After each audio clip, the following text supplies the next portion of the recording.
Welcome back mga kaaldab. Ito na naman po ang inyong lingkod, si Mr. Destiny, at may eksklusibo po tayong update mga kaaldab. Ito ay base po sa mga malalapit po kay Catherine Bernardo. Ito mga kaaldab, siguro yung issue na to, alam naman po ninyo to. Hindi naman lingid sa inyong kaalaman na hanggang ngayon tinatawag nga po o sinasabihan nga pong bakla si Richards, di po ba? O si Alden Richards. Marami kasi nagsasabi at nagdududa sa edad nga po raw ni Alden, wala po itong karelasyon.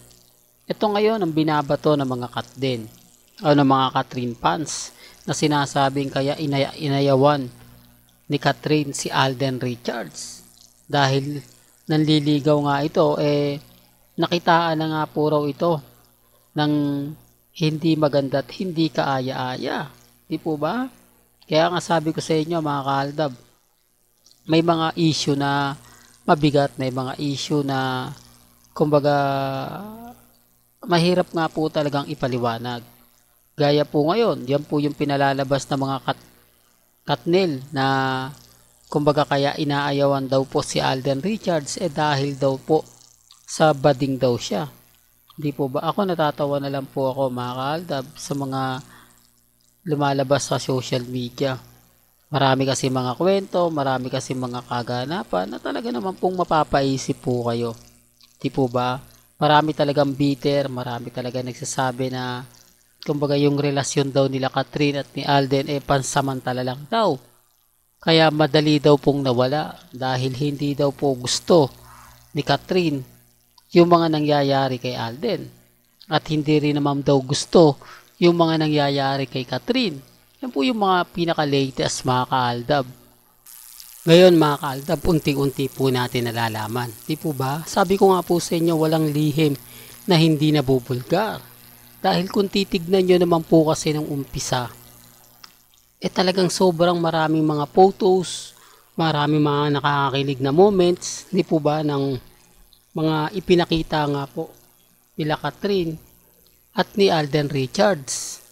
Kasi marami talaga nagduda, marami talaga nagtaka. Di po ba? Hindi naman lingid sa inyong kaalaman na bigla na lang nalamya, di po ba? Bigla na lang nagbago yung senaryo na dati-rate maraming update, laging magkasama, di po ba? Tapos biglang nawala, di po ba? Although maraming taping si Alden ngayon, wala rin naman pong pinagkaiba noon May mga taping din si Alden pero kumbaga mas marami pong update si Alden na hindi nga po siya gaanong lumalabas. Kaya nga sabi sa inyo, may something na hindi nga po talaga maganda na issue. Di po ba? Pero siguro yun na lang po yung gusto nilang palabasin para mas maganda. Alam naman po natin si Alden Richards talagang hindi niya rin nagugustuhan yung mga bagay-bagay na ginagawa ni Catherine. Kaya nga po imposible pong magkaroon ng relasyon si Catherine at si Alden Richards. Di po ba? Si Alden po, sa totoo lang, mas sensitibo po yan. Mas, kumbaga, conservative kesa kay Catherine. Na nakitaan nyo naman po, di po ba? Na talagang super sexy naman po talaga siya. At pinalalandakan niya. Parang sinasabi niya kay Daniel Padilla na eto, iniwan mo ko. Di po ba? Ganito ko ka-sexy, ganito ko ka-hot. Kaya nga po, sunod-sunod nga po yung mga nanliligaw sa kanya. Bukod pa nga po raw kay Jericho Rosales, Dominic Roque, abay, may nanliligaw pa nga po raw sa kanya na mas, kumbaga, kaaya-aya. Di po ba? Kaya nga sabi ko sa inyo mga kaaldab, may mga bagay-bagay po sa social media na kapag ka iniimbestigahan mo, kapag lagi mo siyang napapanood, may mga tao pong kumbaga nagko-komento na may alam. Di po ba? Yung tipong magyayabang ako, may alam ako, hindi nyo kasi alam ang buong istorya. Hindi nyo alam kasi yung buong kwento. Gaya ko po, kapag ka naka-encounter ako, kapag ka kaya nga po titignan nyo yung mga Alden fanatics at mga Kat Catherine fanatics. Parang hindi na talaga sila kumbaga sumusuporta sa Kat din. Di po ba? Kasi mapapansin nyo naman po yung mga post eh. Mapapansin nyo naman po yung mga nangyayari na kapag may mga update, may mga kaganapan, laging andun sila. Sa ngayon, mga kalab, nakikita mo yung iba, kumbaga yung mga iilang fans na lang. Hindi po ganun kasigla dati. Ang laki talaga ng pagbabago. Kaya nga sabi ko sa inyo, may mga point na kumbaga doon po kayo sa tao na magaling, di po ba? Kasi pag nagkomento, gaya nga po, sample ko nga po kanina sa sinasabi ko, ako kapag naka-encounter tayo ng Armin at mga Alden fanatics na hindi nila alam ang buong istorya, ako nagpapaliwanag, basag sila kasi yung umpisa, kumbaga alam natin eh, kung papaano sumikat si Alden, kung saan siya nagwakas, at kung sinong bagong Richard Paul Carson ang umahon.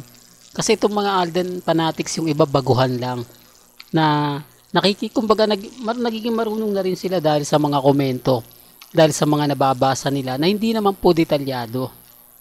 Di po ba? Kaya kay Mengay, mas marami rin po tayong alam.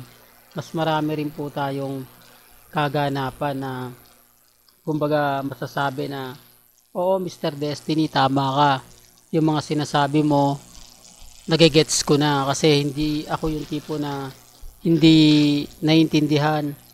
Pero nung mga sinasabi mo, mas madaling maintindihan at mas madaling maunawaan. Di po ba? Tama naman eh.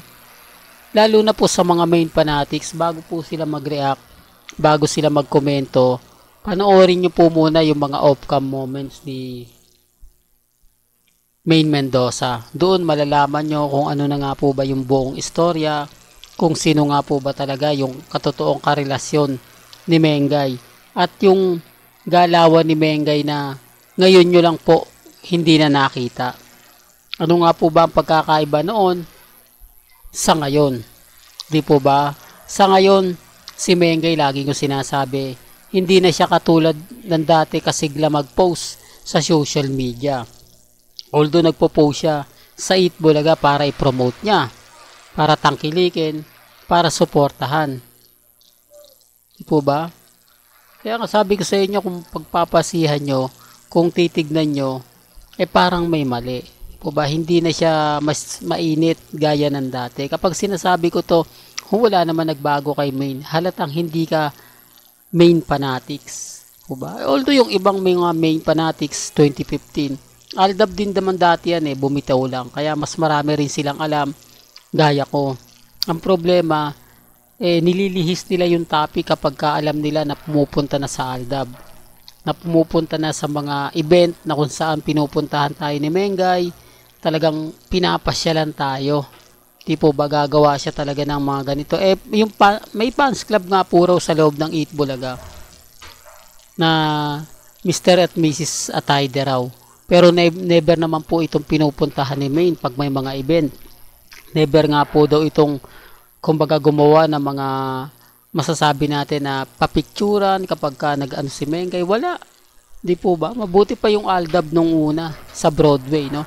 Talagang gumagawa si Mengay ng mga magagandang kaganapan para po sa mga fans niya. O nila, ni Alden Richards. Sinasabi ko lang po ito para lang sa kaalaman ng lahat ha. Lalo na po sa mga taong bitter na bitter. Well, kayo na po makapagsasabi kung bading nga po o bakla si Alden. Pero gaya ng sinabi ko, maraming nagsasabi niyan, maraming komento. Yan ang issue na walang katapusan. Pagpasok nga lang po ng 2024 sa interview ni Tony Gonzaga, yan po agad-agad ang unang naging topic. Yan ang unang topic na pinag-usapan. Pero sabi ni Alden, matagal na nga po daw talaga yan.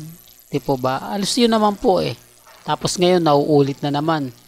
Di po ba?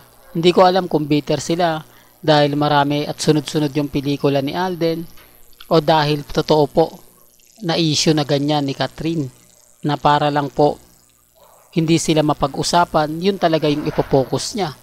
Well, hanggang dito na lang po yung updates natin ha. Bahala na po kayo mag-react dyan ha.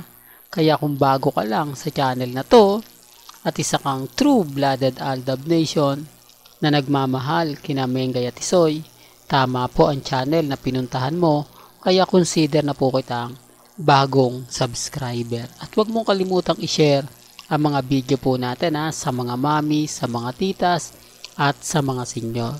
Hanggang sa muli, salamat po sa panonood at pakikinig.